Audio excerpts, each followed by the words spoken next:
हाँ, नमस्कार class 12th। आज इस कक्षा में हम अपने बाजार दर्शन वाले पाठ को समाप्ति की ओर ले जाएंगे।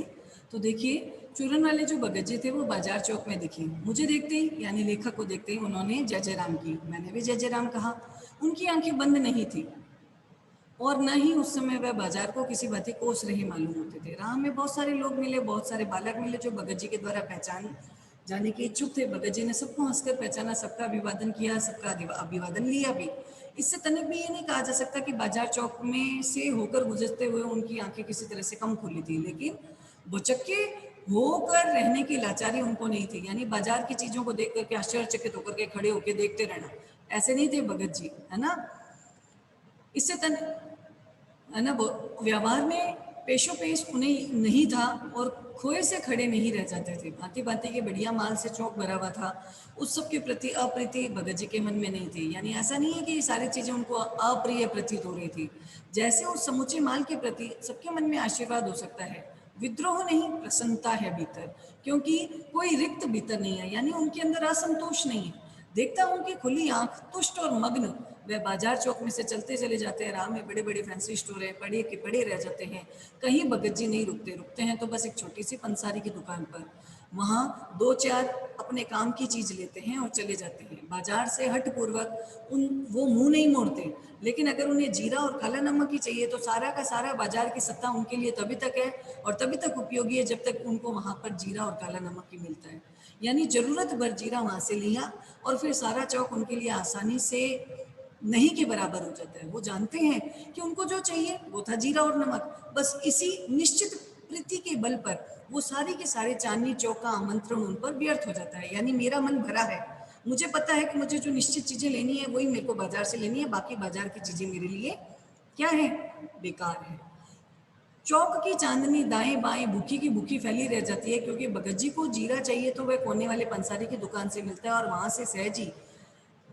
से सहजी भाव में वो ले लिया। इसके आगे आसपास अगर चांदनी भी बिछी रह जाती है तो वो बड़ी खुशी से बिछी रहे। भगत जी से भगत जी बेचारी उस चांदनी का कल्याण ही चाहते हैं। यहाँ मुझे एक याद होता है कि बाजार को सार्थकता वही मनुष्य देता है जो ये जानता है कि वो क्या चाहता है। यानी जो ये नहीं जानते कि वो क्या चाहते हैं, वो अपनी परचेजिंग पावर के गर्व में आकर के पैसे से न केवल एक निराशक शक्ति, शैतानी शक्ति, व्यंग्य की शक्ति बाजार को देते हैं। न तो वो बाजार से लाभ उठाते हैं, न ही बाजार को सच्चा लाभ देते हैं। सही है ना। बेकार बेकार की चीजें भी खरीद खरीद कर ले आते हैं और लोगों को ये दिखाते हैं कि देखो हमने इतने इतने थैले लिए हैं और इतनी इतनी हमने वहां पे परचेजिंग की है। वे लोग बाजार का बाजारूपन बढ़ाते हैं। इसका मतलब ये है कि वो कपट बढ़ाते हैं। कपट की बढ़ती का अर्थ है परस्पर आपस में सद्भाव का घटना। यानी इस सद्भाव के हास पर आदमी आपस में भाई भाई सुहृदय और पड़ोसी नहीं रहते, बल्कि आपस में कोरे ग्राहक और बेचक की तरह व्यवहार करते हैं। यानी अगर इसके पास ये चीज है और अगर मेरे पास नहीं है तो मैं अभाव में जी रहा हूँ, तो क्यों ना बाजार से मैं ये चीजें ले आऊं। एक दूसरे का तुलना करना, मानो एक दूसरे को ठगने की घात में हूं। एक की हानि में दूसरा अपना लाभ देखता है और ये बाजार का नहीं बल्कि इतिहास का सत्य माना जाता है। ऐसे बाजार को बीच में लेकर लोगों में आवश्यकताओं का आदान प्रदान नहीं होता बल्कि शोषण होता है ना। अगर पैसे का दुरुपयोग करवा रहा है बाजार तो ये क्या है, बाजार का शोषण ही है। तो कपट सफल होता है, निष्कपट शिकार हो जाता है। यानी कपट धोखा वो सफल हो रहा है, निष्कपट यानी जो धोखा नहीं करना चाह रहा वो उसका शिकार हो जाता है। ऐसा बाजार मानवता के लिए दुर्भाग्यपूर्ण है और ऐसे बाजार का पोषण करता है जो उसका शास्त्र बना हुआ है वह अर्थशास्त्र सरासर गलत है। ये मायावी शास्त्र है और वह अर्थशास्त्र नहीं बल्कि अनीति शास्त्र है। यानी ये बाजार जो है आपस में क्या है, असंतोष, असुविधाओं को, तृष्णाओं को जन्म देता है और ये तृष्णाएं जो है आपस की सहृदयता को, मानवीयता को घटाती जाती है और आपस में प्रतिद्वंदिता बढ़ती जाती है। और ये प्रतिद्वंदिता जो है वो बाजार का बाजारूपन बढ़ाती है और आपस में जो पैसों की परचेजिंग पावर है उसके आधार पर लोगों के अंदर हीनता, ग्लानि आदि भावों को भी जन्म देती है। ये बाजार की चकाचौंध जो है वह वास्तव में लोगों को अगर मजबूर कर देती है तो वास्तव में ये अर्थशास्त्र नहीं बल्कि अनीति शास्त्र है। यानी इसमें नैतिकता बिल्कुल भी नहीं है।